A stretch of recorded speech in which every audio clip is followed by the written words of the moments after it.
Buen día, Honduras.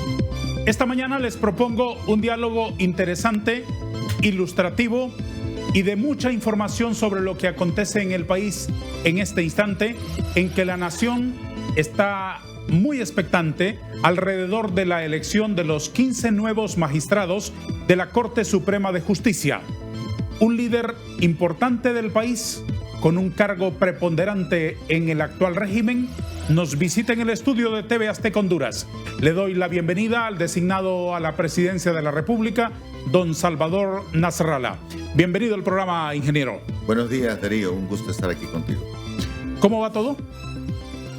Pues no va tan bien como podría ir, como en teoría debería ir transcurriendo de acuerdo a lo que políticamente hice en 2021 para rescatar al país de la dictadura que tenía Juan Orlando Hernández. Eso pasa por explicarnos varias cosas, aunque usemos metáforas. ¿Lo de ustedes fue un noviazgo sin boda o una boda sin hijos? En realidad fue una necesidad de país. En el año 2021 yo tuve un asesor que se llama Luis Hogg, de una compañía de encuestas, y nos veíamos muy frecuentemente y yo encabezaba las encuestas con el Partido Salvador de Honduras a título individual, seguido muy estrechamente por Xiomara Castro, unos 8 puntos abajo Nasri Azpura y muy abajo Yanni Rosenthal. Sin embargo, a finales de septiembre del año 2021, cuando estábamos a las puertas de la próxima elección, me dice: no vas a poder ganar aunque vayas primero, porque en Honduras todo lo decide el Consejo Nacional Electoral y tú no tienes representante ni personal. Y además de eso, solo tendrás representante en el 11% de las mesas electorales. ¿Por qué? Por ley. Ah, por ley, no porque el partido no tuviese la estructura. No, nosotros teníamos la gente para ponerla, pero no nos permite la ley. De la misma manera que no me permitieron en el año 2013, y que fue lo que realmente impidió que yo llegara a la presidencia cuando saqué la más alta votación en 2013. Entonces, después de ese consejo, ¿qué acciones derivaron? Decidí inmediatamente, dije, me retiro. Porque hasta me dijeron, mira, lo más que te van a dar son 400,000 votos, como los que te dieron en 2013. Entonces yo dije, me retiro porque yo no voy a participar para obtener una cuota de poder. Y entonces aparecen actores que estaban muy cerca mío, Luis Redondo, Pedro Barquero, incluso la abogada Maribel Espinosa, y me dicen, no se retire porque le va a hacer un daño a Honduras. No lo haga por usted, hágalo por Honduras. Honduras necesita que se haga una alianza para quitar del poder a Juan Orlando Hernández. ¿Usted se retiró entonces ante el anuncio de una derrota inminente? De una derrota, no porque no tuviera los votos, sino porque el sistema no me permite ganar. Y esa es una realidad que hay que tenerla presente para el futuro. Una vez que llegaron al acuerdo, ¿qué pactaron allí? Entonces, me dijeron, bueno, el Partido Libre siempre ha querido hacer alianza contigo. No, le digo, ya el Partido Libre, si yo acabo de decir lo que dije de Mel Zelaya, y realmente no, después del 2017, que fue una alianza que fue buena. Sin embargo, yo me quedé con ciertas dudas sobre el comportamiento de Mel Zelaya, que es la persona que dirige el Partido Libre. ¿Cuándo el candidato fue usted? Cuando yo fui el candidato, que Mel anduvo siempre a mi lado, hablando mal del imperialismo. ¿Qué dudas le quedaron?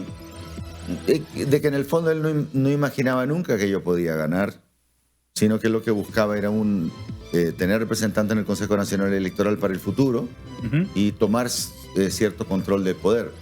Y justo lo que ocurrió. Sí, correcto. Sí. O sea, yo fui usado ya en el 2017, yo no tenía ningún interés en hacer una nueva alianza y mucho menos siendo segundo. Entonces mucha gente me dijo, pero mira, en la vida hay que ser agradecido.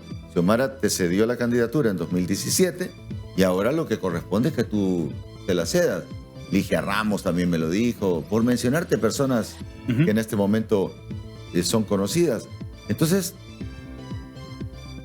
yo me puse a pensarlo.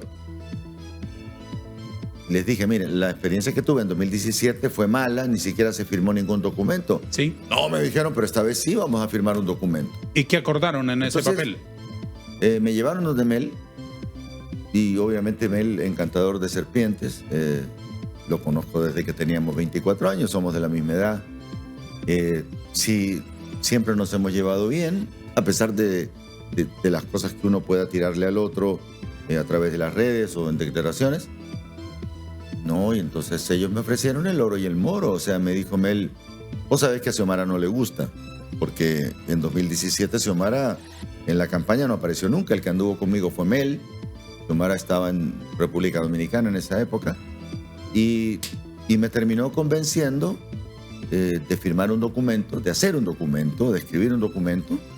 Llamó a Rixi Moncada, que era la representante de Libre ante el Consejo Nacional Electoral. Llegó Rixi a los 5 minutos y redactó un documento donde se escribió que Xiomara y yo íbamos a tomar todas las decisiones juntos y que íbamos a nombrar a los ministros, a los directores. Vamos a tener oficina juntos. Y vos sabés que a Xiomara no le gusta, o sea que en el fondo vos vas a ser más presidente que ella. Incluso me acuerdo que en esa noche alguien sugirió, hagamos una cosa, que gobierne 2 años uno y que gobierne 2 años otro. Entonces los abogados dijeron, no, eso constitucionalmente no es posible. Y al final, ese documento firmado, donde Mel firmó y Xiomara firmó, no lo cumplieron. Entonces después me alegan que la Constitución está por encima de cualquier documento que se firma. O sea que si tú eres dueño de tu casa y me la trasladas a mí, si en la Constitución dice que no me la puedes trasladar, entonces no, en la casa, aunque yo te haya pagado, sigue siendo tuya. En números redondos, ¿acordaron repartir más el pastel y eso no ocurrió? No, no repartir pastel. Yo lo único que pedí fue las decisiones, tomar las decisiones conjuntamente con ella, para poner gente independientemente de los partidos políticos en los puestos claves y para tomar las decisiones que yo con mi conocimiento puedo tomar. Y obviamente están al nivel de los principales actores que tiene Libre, como puede ser Hugo Noé Pino, Edwin Araque o Marcio Sierra, para mencionar algunos, Rebeca Santos, en fin, que son personas muy preparadas que tiene el Partido Libre, pero que hoy no están en los lugares adecuados. Pero igual a usted le concedieron ellos que usted nominara a Presidencia del Congreso, Ministerio de Subdesarrollo Económico, Ministerio de Salud. Me gustó eso de subdesarrollo. Es más apropiado llamarle así. Es como la Corte Suprema de Justicia, ¿no? Secretaría de Salud, no. Comisión de Energía, en donde hay peones suyos. No, yo no tengo gente. No tengo gente en esos puestos.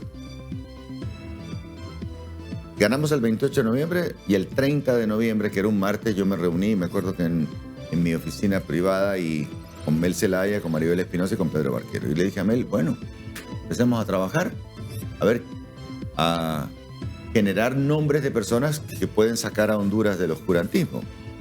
Entonces Mel me dijo, vos no entendés, me dijo.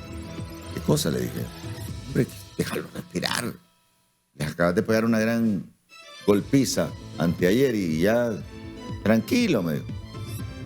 Bueno, y a mí no, mira, le digo, eso a mí, yo sentí algo raro, ya el 30 de noviembre. E incluso le hablé fuerte y me acuerdo que Maribel y Pedro me dijeron, no, me pucha, no lo trates así porque pues es el esposo de la presidenta. Y yo, sí, pero yo no quiero que me estén tramitando. Pues yo me doy cuenta ¿Sintió raro en qué sentido? Sentí que me estaba tramitando, o sea que ya no era tan seguro lo que habían firmado. Bueno, de que pasara el tiempo no quise hacer ningún escándalo, pero cada día que lo llamaba Mel, porque realmente la relación fue con Mel, no fue con Xiomara. Xiomara estaba, no sé, en Valle de Ángeles, creo. Después de la ceremonia prácticamente no participaba en nada. Y todos los días me comunicaba con Mel y Mel me decía, no, tranquilo. Oye, me le digo, ¿están trabajando? ¿Mesas de trabajo? No hay ninguna mesa de trabajo. Después me di cuenta que sí había mesas de trabajo para las diferentes áreas que había que cubrir. Pero él me las negaba. Después nos dimos cuenta que se reunían en la universidad y una vez fueron gente nuestra, con una lista de gente que nosotros consideramos calificada para integrar las diferentes secretarías. Y se la llevaron, la lista, y aparentemente se asustaron ellos, pensaron que yo quería poner mucha gente, era una lista de 40 personas. Incluso después, en una de las reuniones, una de las pocas reuniones que tuve con Mel Zelaya, que siempre tenía, por cierto, al perro amarillo a su lado. Bueno, mira, me dijo, siempre dejo aquí al perro porque el perro no me pide nada, en cambio vos me pediste al presidente del Congreso. Y digo, o sea, al presidente del Congreso se fue el acuerdo para ayudarte a ganar, porque solos ustedes no ganaban, en un siglo no ganaban, porque solo tenían 500,000 votos. ¿Cuántos aportó usted al 1.700.000? Solo el partido, yo estimo, sin exagerar, 700. Ahora, hay otros 500,000 que votaron por la alianza pensando que yo iba a estar ahí y tomaría decisiones adecuadas. O sea, no permitiríamos que el país se orientara ideológicamente a lo que Mel siempre ha querido. ¿Cuántas veces se ha reunido usted a solas para planificar con doña Xiomara Castro? Nunca. Y cada vez que la veía en eventos, me acercaba a saludarla porque yo a ella le tengo mucho cariño, la conozco desde que tenía 17 años, cuando Mel se la robó de su hogar. Y siempre me decía, pero eso es típico, ¿no? Y me decía, tenemos que platicar. Pero nunca platicamos. ¿Por qué? Porque quien decide si se reúne conmigo o no es Mel, y quien toma las decisiones es Mel. Han cumplido un año en el poder. ¿Qué papel juega usted en este régimen? El papel de hacer obras y de sugerir cosas a través de las redes sociales. Me dieron un presupuesto. Ese presupuesto, incluido mi sueldo, lo estoy usando para arreglar escuelas, en diferentes cosas, no solamente techo, pintura, sistema de agua. ¿De qué presupuesto dispone? Dispusimos en el 2022 de un presupuesto de 12 millones de lempiras, aproximadamente 1 millón de lempiras por año, para pagar todo.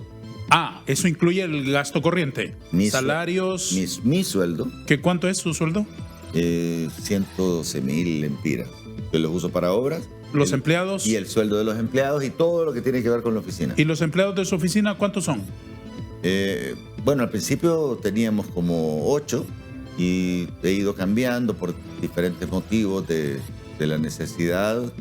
Porque al principio yo le pedí a Xiomara, por escrito le mandé una nota de que yo quería supervisar la parte de transparencia. Todavía no había nombrado ministro de Transparencia a Mundo Orellana. ¿Y cuál fue la respuesta? No, yo le mandé primero eso, quería controlar eso, quería gobierno digital. Sí. Meter un gobierno digital para que haya transparencia también. Sí. Y deporte. Yo quería no ser el ministro de ninguna de esas áreas, sino que... ¿Y cuál fue la respuesta? Ninguna. La respuesta fue que un mes después nombraron a Mundo Orellana de ministro de Transparencia. Y un mes después nombraron al hermano de Rixi Moncada de jefe de deportes. Y después me dijeron que lo de la parte digital, gobierno digital, lo iban a manejar ellos. Entonces ninguna de las 3 cosas que yo pretendía supervisar para poner mi conocimiento en eso no me dejaron participar. Entonces me he dedicado durante todo el año a recibir inversionistas, a viajar con mi dinero, importante. O sea, y es más, tengo que contestar hoy una carta donde me piden el desglose de los viajes y de los viáticos que he hecho durante el 2022. Todos los viajes los pagué yo y todos los viáticos los pagué yo, excepto un boleto, que fue el boleto para ir a Chile a la toma de posesión de Boric, que lo decidió Mel Zelaya y pagó ese boleto en clase económica con derecho a maleta de mano, y que yo tuve que pagar la maleta y tuve que pagar...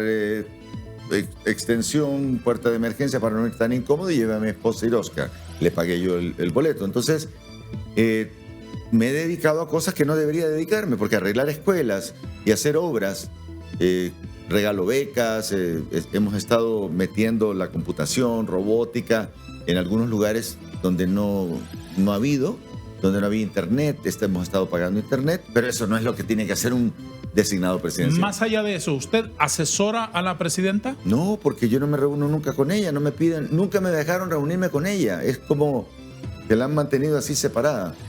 Vamos a la primera pausa.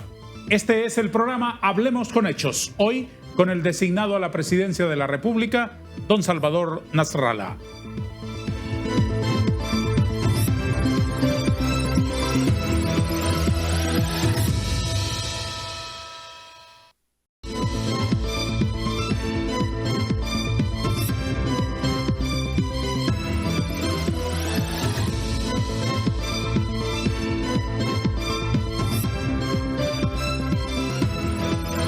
Don Salvador, ¿se siente incómodo? Me siento incómodo porque siento que hay 1.200.000 personas que confiaron en que yo iba a participar en el gobierno y han sido burladas. ¿Y usted personalmente se siente frustrado? Es que sentirse frustrado es sentirse frustrado en su vida, y tú que me conoces, yo no puedo estar frustrado porque... No, pero me refiero a la función específica, porque las luchas políticas siempre suponen el interés de tener una cuota, aunque sea, del poder para propiciar el bien común. En ese sentido, si ha sido tan escabroso ese camino, si ha sido tan farragosa su relación con el poder real del país, para decirlo en los términos más educados, ¿eso le hace sentir algo de frustración o no? Obviamente, porque no he podido colaborar en lo que yo sé que se puede colaborar. O sea, si yo les propongo, por ejemplo, una inversión en cáñamo que produce 170.000 empleos, eso significa un impacto en 850.000 personas, en Honduras, donde 3 de cada 4 son pobres. Sí. Y de esos 2 son extremadamente pobres. Yo les ofrecí eso y no lo hicieron, simplemente porque lo propuse yo, y ese era un negocio que perfectamente, el primer año 170.000, el segundo año otros 200.000. ¿Por eso lo rechazaron? ¿Porque lo propuso usted? Digo yo, porque escuché al poder real, como le has llamado tú. No, yo no he mencionado nombre alguno, pero igual. La gente igual lo deduce. Asúmalo. Entonces dijo que yo quería fumar marihuana cuando yo... Propuso el cultivo de la cannabis. Es que el cannabis hay que entenderlo, qué es lo que es el cannabis y en qué forma yo lo propuse. O sea, así como, por ejemplo, las maquilas que producen camisetas para exportar, sí, y no se pueden consumir localmente, sí, es lo que yo proponía. Tiene 2 componentes, uno se llama THC, otro se llama CBD. El THC es el que produce el alucinógeno y el CBD es el que produce la medicina, que la venden en un montón de lugares en Estados Unidos y en Europa a unos precios altísimos. Y la producción en Honduras cuesta 6 veces menos. Y nada produce más empleo que eso. Y en Honduras la gente escapa porque no tiene empleo. Entonces, ¿cuál es la deducción lógica? Meter ese negocio. Pero no se ponen, no, que en Honduras que hay que pedirle permiso. Por favor. Yo soy pragmático, como dicen los famosos de la tele, excepto yo. Y hay que meter, y ese no fue el único negocio. Hace 3 semanas atrás estuve con unos inversionistas israelitas que quieren, bueno, uno de ellos es dueño de una línea aérea en Estados Unidos. ¿Y por qué no ponemos línea aérea en Honduras? ¿Tienen línea aérea? No tenemos. Tú sabes que la aviación en Centroamérica nació en Honduras. En 1945, de ahí pasó para El Salvador, y de ahí nació la TACA, que originalmente se llamaba Compañía Aérea Centroamericana, y por eso le cambiaron a TACA. Honduras no tiene línea aérea centroamericana desde 1989, lo que pasa es que los que la vivimos, pues hay mucha gente que tiene 34 años que nunca oyó hablar de línea aérea nacional. ¿Cuál idea suya han adoptado como buena y la han hecho andar? Ninguna. ¿Eso le hace sentirse a usted poco responsable de los malos resultados que tiene todo gobierno? Cero responsable, porque además les he advertido las cosas y algunas de ellas las he publicado en redes. Yo tengo cero culpa de lo que ellos están haciendo. Usted propuso, por ejemplo, al ministro de Salud: los hospitales son un auténtico desastre. ¿Es usted corresponsable de eso? No. Y le cuento, te voy a contar por el caso de Mateu. Mateu estaba enfermo de la pandemia a mitad del año 2021 y quería ser candidato independiente. Yo no lo conocía, lo fui a ver a su casa. ¿Candidato independiente a qué? A la presidencia. Sí, ese era lo que iba a hacer él en julio, se iba a presentar independiente. Le dije: doctor, mucho gusto, me encanta, lo leo, lo escucho, un placer conocerlo, no lo conocía. No pierda el tiempo porque lo que usted va a llegar es a sacar 50.000 votos, le dije yo ahí. Y yo creo que usted podría hacerle mejor al país siendo diputado del Partido Salvador de Honduras. Y el hombre aceptó. Y lo pasamos súper bien en campaña, Pero una vez que llegó al Congreso, quería ser presidente del Congreso. Entonces me dijo: yo he sido doctor de Mel Zelaya, he sido doctor de Carlos Flores, todos me conocen, yo sería un gran elemento. No cabe duda, le digo que usted sería un gran elemento, pero yo tengo a Redondo, que lleva 8 años, con una postura que para mí, bueno, también fuiste diputado, y me parece que Luis tuvo un comportamiento ejemplar, y dentro de los que yo tenía en la bancada, otra persona a la que conozco, pero que no ha estado en el Congreso, era Maribel Espinosa. Entonces, él fue a hablar con Mel y Mel le dijo, si Nasrallah te propone, no hay problema. Eso le dijo Mel a Mateo. Pero yo me decidí por Luis Redondo. ¿Por qué? Porque lo conozco a Luis Redondo desde que lo metí a política, y eso ha sido una persona que ha tenido mi misma línea de pensamiento. Con él fundamos el PAC. ¿Y con lo que ha hecho, se siente arrepentido o se siente orgulloso? Arrepentido porque yo digo que el 90% de las cosas que él ha hecho de la presidencia del Congreso, la primera de ellas, alejarse de su bancada y alejarse del pensamiento que siempre tuvimos él y yo, está contrario a lo que le conviene al pueblo hondureño. Pero no es suficientemente grave como para que los órganos de honor o de ética o de vigilancia de la conducta de sus correligionarios sea sometido a una sanción. El problema es que cuando fundamos el PAC, Luis fue el émbolo principal. Pero cuando fundamos el PSH, quien recolectó la firma fue mi esposa Iroska y una cantidad enorme de gente joven y otra gente que le ayudó. Luis Redondo no apareció por ningún lado, y realmente yo a Luis lo invité a ser diputado. O sea, yo no le dije, venite al PSH, firmame este documento, ni nada por el estilo. Luis participó, pero sin ser miembro del PSH. O sea, a él no le cuesta el PSH. Pero es miembro. ¿Usted lo considera así? No hay ningún documento. Es como cuando invito a un partido de fútbol para que alguien represente, o sea parte de mi equipo, y fue parte de mi equipo y quedó como diputado. Pero en el momento que él juega el partido de las elecciones y después se retira e ignora a su bancada e ignora el pensamiento del partido, es tácitamente que él se retira, sin necesidad de que algún órgano de honor lo tenga que evaluar. ¿Qué acordaron cuando lo propusieron ustedes para la presidencia del Congreso? No, es que cuando estábamos reunidos yo no me di cuenta, pero cuando se habló, vos vas a ser el designado, el vicepresidente número 1, porque ahí sí se habló de primer designado. Doris, con la que Doris Gutiérrez, yo ya tenía una alianza que se llamaba Uno. Sí. Sería la segunda designada. Sí. Y voy a quitar, me dijo, a Luqui Medina, que era uno de los muchachos, y otra Natalia Roque, que era la otra designada. Los voy a quitar para ponerte a ti, poner a Doris. Y voy a dejar a una persona, que quiero tener una persona para que represente San Pedro Sula, me dijo, que es el doctor Florentino.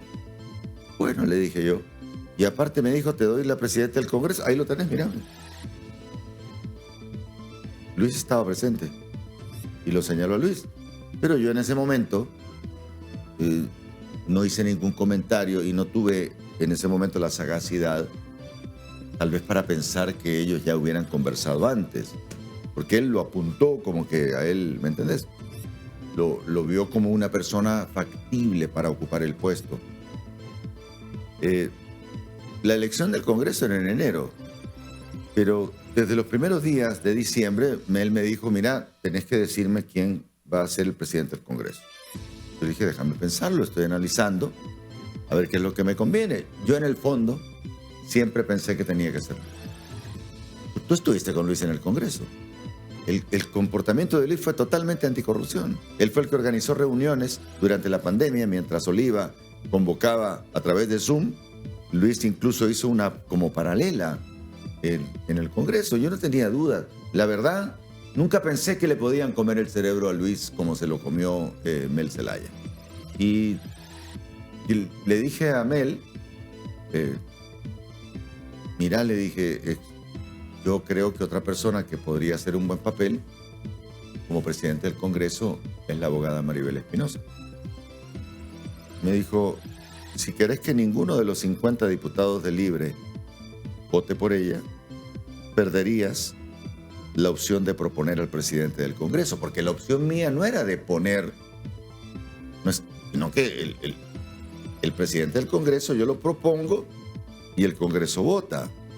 Claro, tenía los 50 del Partido Libre y tenía los 10 nuestros, entonces eran 60, era conseguir unos pocos más. ¿Esa elección fue legal? yo no soy un experto, pero en ese momento, lo que a mí me explicaron y por lo cual yo todavía no me han explicado que no lo es, me dijeron que en la ley orgánica, que la quieren cambiar ahorita, dice que si no están los propietarios, el presidente del Congreso puede elegir reemplazar a los propietarios por suplentes. ¿Sigue considerando usted que Mel es un matón? Matón de políticos. Como lo llamó usted en Gracias Lempira una vez en una entrevista. Lo que pasa es que ellos han estado, yo creo que eso fue quizá, a mí no me consta absolutamente nada, pero ellos han estado metidos, su padre y su familia han estado metidos en espectáculos de sangre y de muertos que yo preferiría no revivir, porque al final creo que le haría más daño al país que bien. Los otros calificativos, que usted está rodeado de bachilleres comunistas, ¿los sigue sosteniendo? Yo rodeado de bachilleres comunistas. Sí. Me han dicho que no me refiera a la instrucción de las personas, que el hecho de que yo tenga una carrera universitaria y una maestría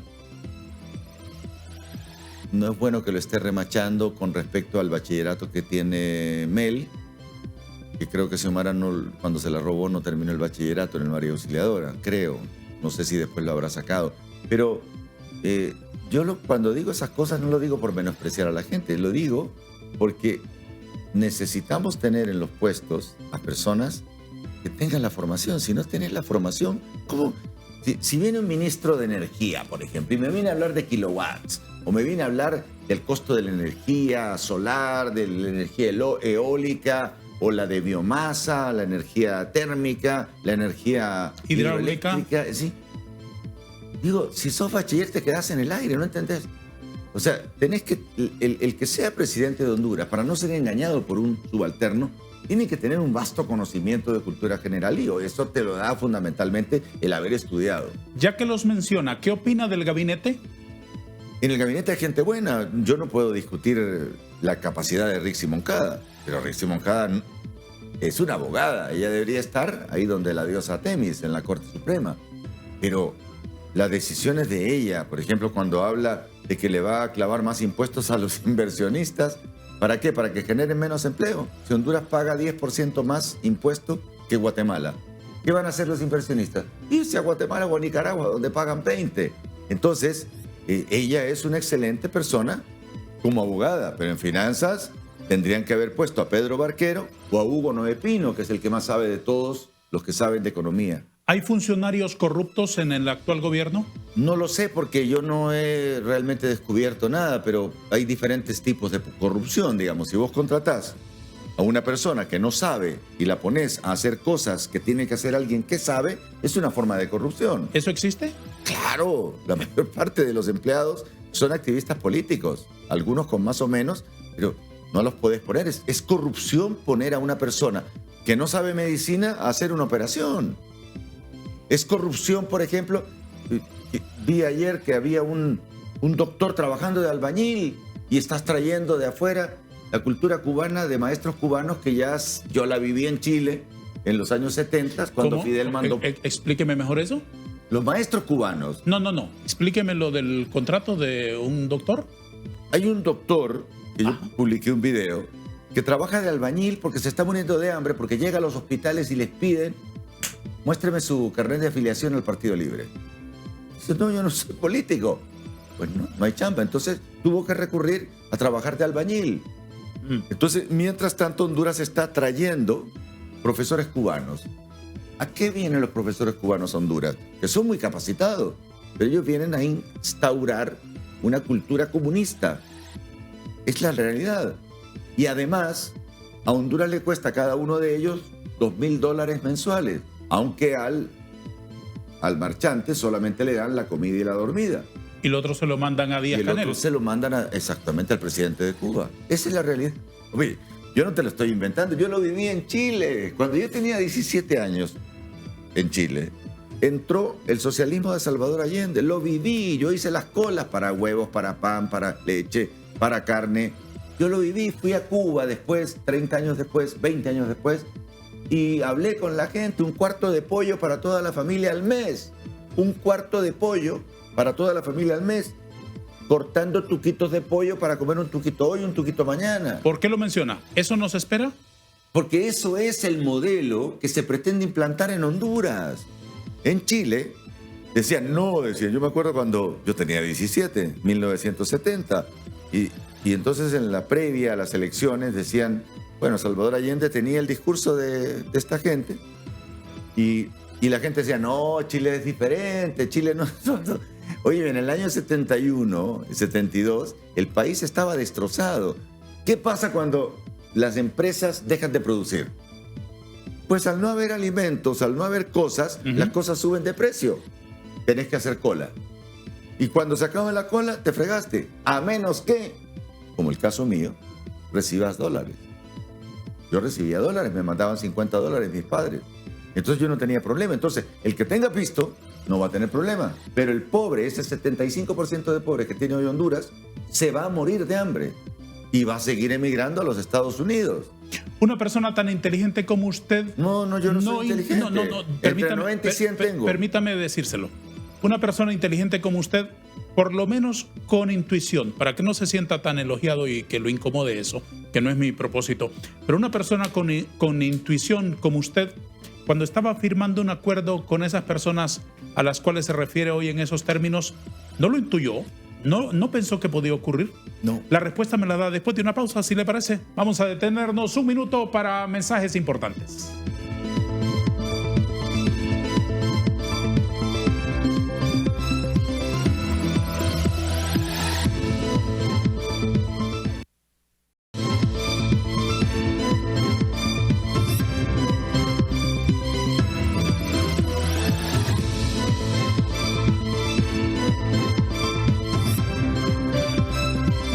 Señor Nasrallah, ¿por qué el partido que lleva su nombre, mediante los diputados en el Congreso, votó en favor del pacto de impunidad? Estaban llegando. Eso fue, parodiando un poco el fútbol, el gol de entrada, digamos. Gol de camerino. Ni sí, habían sudado. Todos nuevecitos, excepto Redondo, que ya traía las instrucciones de meter ese decreto. Y estaban pendientes de que viniera el otro grupo que encabezaba Jorge Calix a quitarles el Congreso. Fue el 2 de febrero, 3 de febrero. O sea, acababan de estar ahí, estaban... Bueno, recuerdo que nuestros diputados hacían vigilia en las noches porque tenían miedo que en la madrugada se metiera la otra directiva y se asentara. Entonces, ellos estaban con la cabeza puesta en otro lado. Pero al estar leyendo el articulado de un dictamen en el Congreso, no se necesita tampoco ser un veterano en las curules para intuir qué es lo que se está aprobando. Y hubo gente dentro de la bancada que se opuso, pero al final dijo, bueno, se confiaron en que Redondo era del grupo y Redondo lo estaba proponiendo desde arriba. Creo que él fue el que propuso el Redondo. Eso es lo más triste del caso, ¿no? Continúa en marcha el plan que alguna vez se aludió, no sé si a nivel de especulación en los medios de comunicación, de despojarla a usted de los sellos del Partido Salvador de Honduras, igual que ocurrió con el PAC. Siempre, porque cuando hay una persona decente que no está dispuesto a transar ni a permitir que los demás partidos roben, pues lo mejor es tenerlo lo más apartado posible, que fue lo que hizo Juan Orlando Hernández con el PAC, que me quitó el PAC. Y prácticamente él fue el culpable de la primera alianza que tuve que hacer con Mel Zelaya. Déjeme una respuesta a la pregunta que planteamos antes de irnos a la pausa. ¿No intuía usted cuando firmó el acuerdo con el otro partido que esto iba a ocurrir? Fíjate que no, sinceramente yo soy un poco ingenuo. A Mel Zelaya lo conozco desde que teníamos 24 años. Yo sinceramente creía que él quería hacer el bien por Honduras. Pero más allá de eso, lo que me terminó de convencer a mí fue la necesidad del país de salir del delincuente que tuvimos por 12 años. Entonces, yo dije, yo me voy a retirar. Entonces, no, mire, mis compañeros, no te retires. Si vos te retirás, el país sigue en manos de los delincuentes. Ahora, la intuición de poder ver en la cara de Mel es un encantador de serpientes. O sea, realmente no tuve yo ningún indicio de que podría pasar eso. Ni siquiera cuando me dijo, mira, ahí tenés al presidente del Congreso. No se me ocurrió que él ya hubiera hablado con Luis. O sea, pareciera que yo soy detallista, pero a veces se me van ciertos detalles y no soy, por eso te digo lo inteligente que la gente piensa. ¿Para dónde nos conducen? Depende si se controla, por ejemplo. O sea, él logró controlar el Congreso con el presidente Luis Redondo, aunque no tiene la mayoría, pero puede conseguir tomar decisiones con el Partido Liberal, conjuntamente con sus diputados, siempre y cuando la facción disidente que encabeza Cálix se mantenga unida a ellos, que no lo sé. Pero con 50 de ellos, más los del Partido Liberal, puede lograr la mayoría mínima. Simple. Pero ya para cosas como la Corte Suprema, precisa del Partido Nacional. Porque entonces me dice, el control del Congreso, luego el control del Poder Judicial. Sí, y la experiencia de Cuba, por ejemplo, y la experiencia de Venezuela, los partidos políticos, el partido político de Castro, hoy de Díaz-Canel en Cuba, o el partido político de Maduro en Venezuela, están por encima. El partido político es el que gobierna, aunque diga en teoría que tiene Congreso o que tiene Corte, pero está por encima este poder. O sea, no se puede permitir en Honduras que un partido, en este caso el partido de gobierno, se apodere de los tres poderes del Estado, porque en ese caso desaparece el Estado de Derecho. Y eso, digo, a personas con solvencia económica no les afecta. A quienes les afecta es a los pobres que no tienen dinero hoy para comer, que la situación está mal, y mucho menos cuando empiecen a desaparecer las empresas que producen los alimentos básicos y las otras cosas, porque se encarece todo. ¿Usted va a correr nuevamente por la candidatura presidencial por cuarta vez? Mira, yo hace días, desde la primera vez que participé, les dije voy a intentar una vez y no voy a volver a participar. Sí. Para la segunda vez, como me quitaron el partido anticorrupción, prácticamente me picaron para participar por segunda vez haciendo una alianza que me la propuso Mel Zelaya. Y la tercera vez, porque la gente joven, para la tercera vez yo ya estaba casado y la gente joven me pidió que hiciéramos un nuevo partido y yo les dije, bueno, hagamos el nuevo partido, pero ahora yo ya estoy convencido de algo, que no se puede participar en ninguna elección donde no tengas una persona poderosa dentro del Consejo Nacional Electoral, ya sea tuya o de la alianza con la cual haces. En otras palabras, en este momento, ¿cuál es su decisión? Yo participo. O sea, si el país me necesita, yo participo. No porque yo quiera algún interés de ningún tipo, sino porque me di cuenta. Yo pensaba antes, ¿será que no les ofrecen inversiones? ¡No! Si te ofrecen miles de inversiones, Honduras está fregado por culpa de los presidentes que ha tenido y de los funcionarios que han tenido. O sea que porque piden, a ver, ese proyecto, ¿de cuánto? 100 millones de dólares. ¿Y cuánto para mí? ¿Se me lo han contado? ¿Está ocurriendo ahora? ¡Claro! Y pasó siempre en Honduras.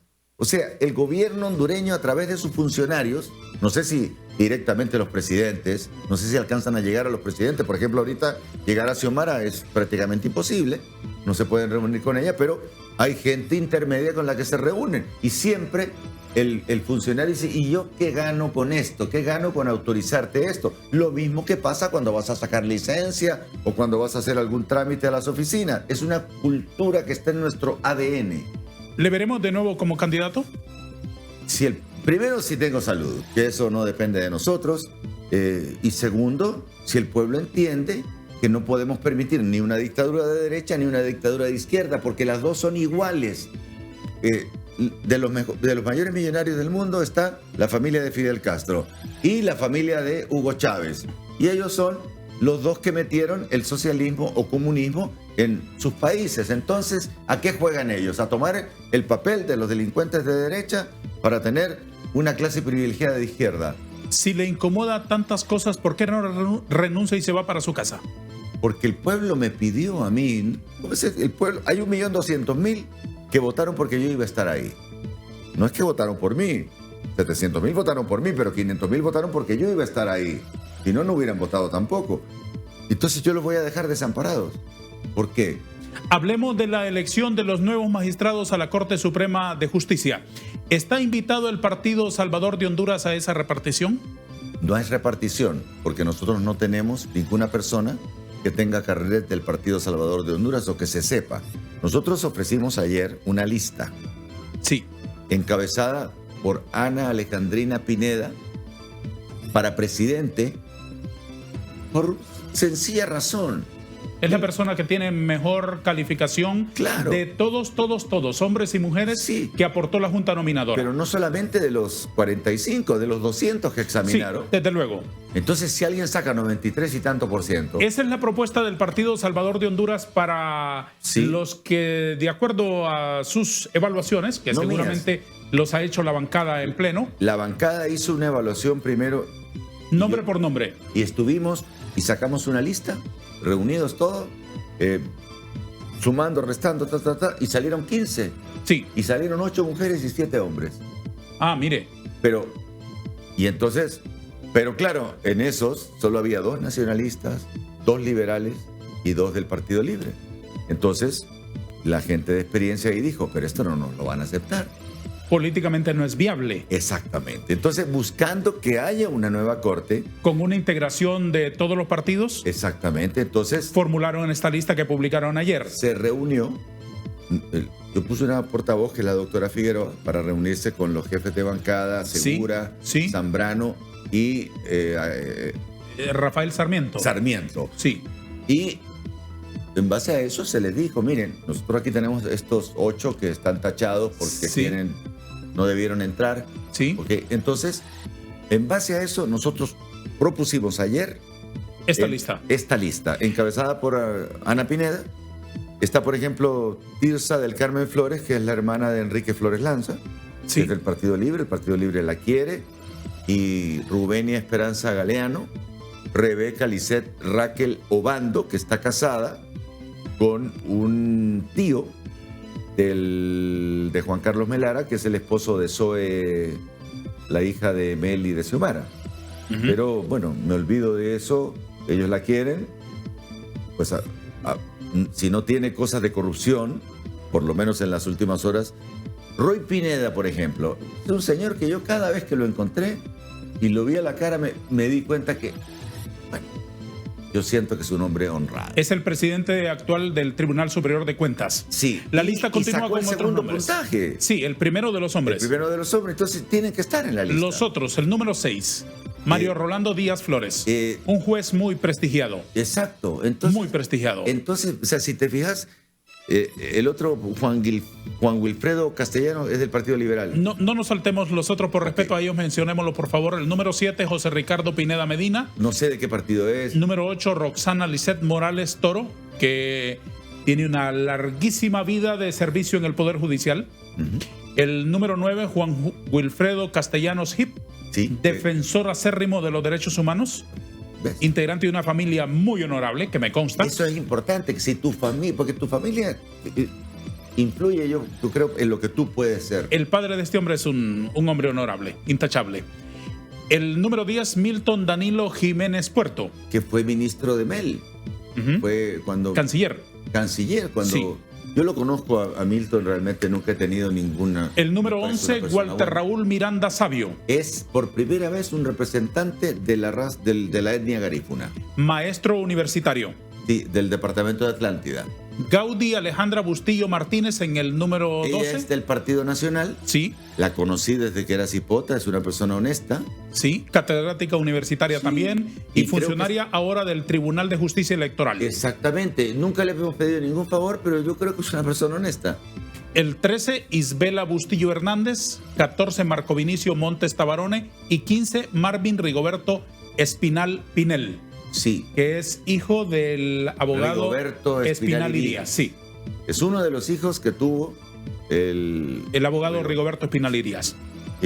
Nos parece que esta es una lista, pero además de eso, digamos, en las últimas horas se han estado reuniendo porque tenemos otras opciones de personas que no veríamos con malos ojos. Que también las pueden considerar. Que podrían considerarse y bueno, les voy a leer los nombres de esas personas. Una se llama Estela Romero Reyes, la otra se llama Aida Patricia Martínez, otra se llama Marta Delia Merino, Linda Patricia Reyes, Malcolm Guzmán, Francisco Javier Mejía y Felipe Spear. Sí. Esa es la lista de personas que, en el caso de que alguno, por ejemplo, no hay consenso, sea vetado por otros partidos, aportan estos otros nombres. Exactamente. Este listado, señor Nasrallah, ¿ya lo llevó el Partido Salvador de Honduras a la mesa donde se están haciendo los cabildeos? Ayer, hubo reunión del presidente del Congreso con los representantes, los jefes de bancada de cada uno de los partidos y la doctora Figueroa, que es nuestra interlocutora con los jefes de bancada, y se les presentó. ¿Y cuál fue el parecer de ellos? Hay que ver qué es lo que pasa. Yo no he tenido hasta el momento ninguna información. Seguramente en las próximas horas lo tendré. Los más detallistas de su partido se han dado la tarea de saber si en estos 15 hay mayoría de unos o de otros. ¿Hay cuántos de uno, No. cuántos de otro? No, yo tampoco. Fíjate que no sé de qué partido puede ser tal o cual. Sé algunos como Milton Jiménez, sé que es del Que es Partido evidente, Libre. sí. Pero O la abogada Gaudí Bustillo que mencionamos. del Partido Nacional. Sí. Pero fíjate que cuando hicimos la lista nosotros así sin ningún tipo de influencia salieron 2 liberales, 2 nacionalistas y 2 de Libre. Y los otros 9, según la información, eran personas que no tienen partido político. Hágame el favor de mandar a pausa, por favor, que necesitamos cumplir con nuestros patrocinadores el último compromiso. Una pausa comercial. Ya regresamos.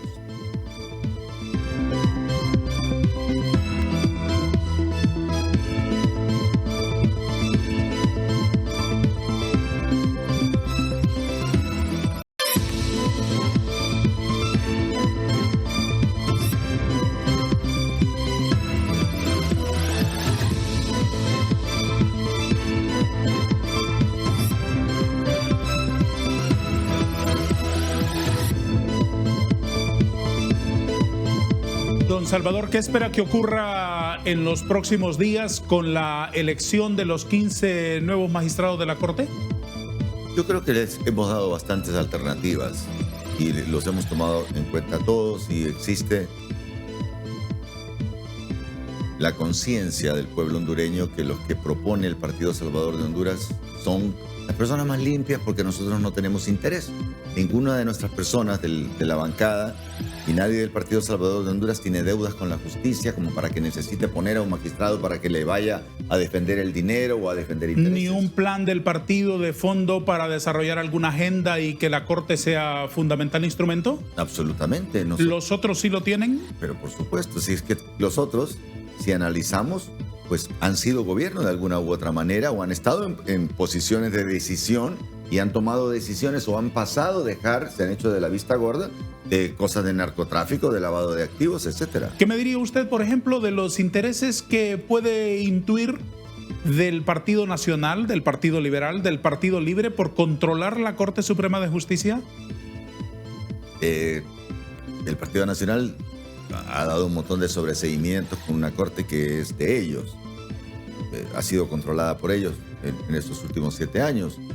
El Partido Liberal, entiendo que hay un asunto de intereses económicos de la directiva del partido. Y el Partido Libre lo que quiere es dominar ese poder para que, ya teniendo los otros 2 poderes del Estado, poder instaurar en Honduras un gobierno socialista al estilo de Venezuela o de Cuba. ¿Cómo le serviría la Corte para ese propósito? Dominada, al estar dominada, por ejemplo... ¿Acaso para pasar por encima del escollo de las mayorías calificadas del Congreso? Claro. ¿Y legislar vía Corte? Legislar, y claro, podrían, por ejemplo, decir, ok, voy a cambiar el sistema de gobierno, voy a... A recurrir en un amparo a la Corte, a recurrir a la Corte para que suspendan la vigencia de un artículo constitucional, como ya vimos con la reelección en el régimen anterior. Exactamente. O el PCM, ese que es en Consejo de Ministros, Ajá. Y lo pasan directamente y lo aprueban. Lo mismo que hicieron en Venezuela, lo mismo que intentaron hacer en Perú, el muchacho que está preso, el señor Castillo. Uh-huh. O sea... exactamente cuál es el procedimiento no lo sé, pero que lo han hecho en otras partes y les ha resultado.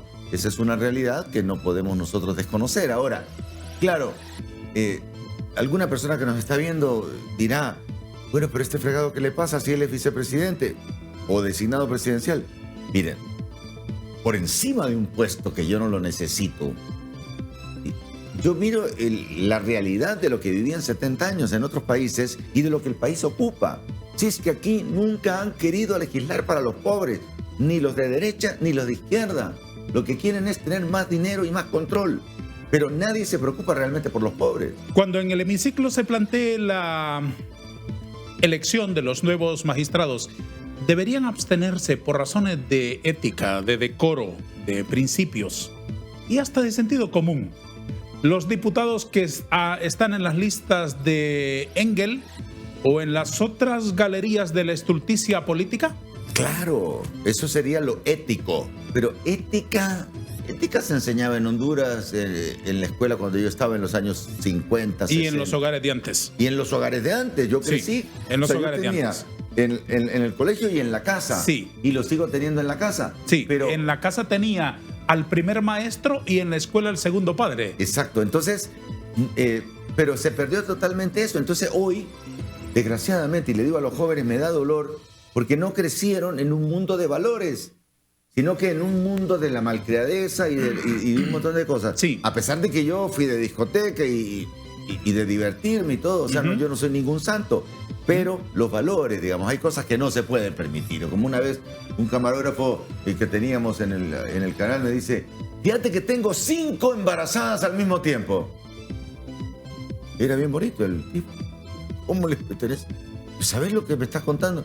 O sea, él me lo estaba contando como una gran gracia, como una gran virtud, tener la capacidad de embarazar 5. Y me he encontrado yo con padres de familia en la calle que me presentan 2 hijos y le digo, pero ¿y esto cuánto tiene? 15. Y el otro, 15 también, los 2. ¿Pero cómo? Le dije. Qué horror. Sí, es que lo tuve con una y esta con otra. Ya. Celebridades de la política hondureña. Ya. En mi casa, eso no cuenta. En mi casa me criaron con otros preceptos. Ya, terminemos entonces nuestro interloquio, que estoy muy agradecido por la gentileza. Un placer, de visitarnos. Con algo tierno, cuénteme cómo están sus chicos. Sinceramente era una experiencia que yo no había vivido. Yo nunca tuve un hijo, a pesar de que fui bastante bueno para las relaciones sociales. Tiene ahora una muchacha de 4 o 5 más o menos, ¿no? Su muchacha mayor. Mi niña tiene 5 años. 5. ¿Y el muchachito? Y el niñito va a cumplir 5 meses. 5 meses. Y la verdad es que... ¿Qué tal es esa experiencia? Espectacular. Yo con el niño, cada vez que me mira se ríe. Eso me llena. O mi hija cuando se va para la escuela, que siempre se despide. Son cosas que me llenan el alma. Y yo no tenía el alimento del alma, salvo el cariño de mi madre antes de estar casado. Y ahora lo tengo de mi esposa, pero los niños son algo que no se puede describir, y todos los que son padres responsables que viven con los niños, no los que tienen niños por supuesto, y les mandan una pensión. Lo entiendo, sí. Así que muy feliz en mi vida personal, realizado. Esa parte que me faltaba hacer, la hice en los últimos años y me siento satisfecho. Agradecido. Felicítelos, por favor, a ellos, salúdelos, por favor, con los mejores deseos de nuestra parte. Para mis hijos, para mi esposa, para mis familiares. Yo tengo una familia alrededor, mucha gente no la conoce, y nos reunimos el otro día que yo cumplí años y lo pasamos muy bien. Reunión familiar, no de amigos que hoy están y mañana no. Le agradezco por haber estado con nosotros, espero Igual. que se haya sentido cómodo. Me sentí cómodo, solo faltó la caricatura. Regrese cuando quiera por ella, se la prometo. Gracias. Gracias, señor Nasrallah. Gracias a todos. Que hoy tengan el día más feliz de sus vidas. Nos vemos mañana a la misma hora. ¿Por dónde más? Por TV Azteca Honduras.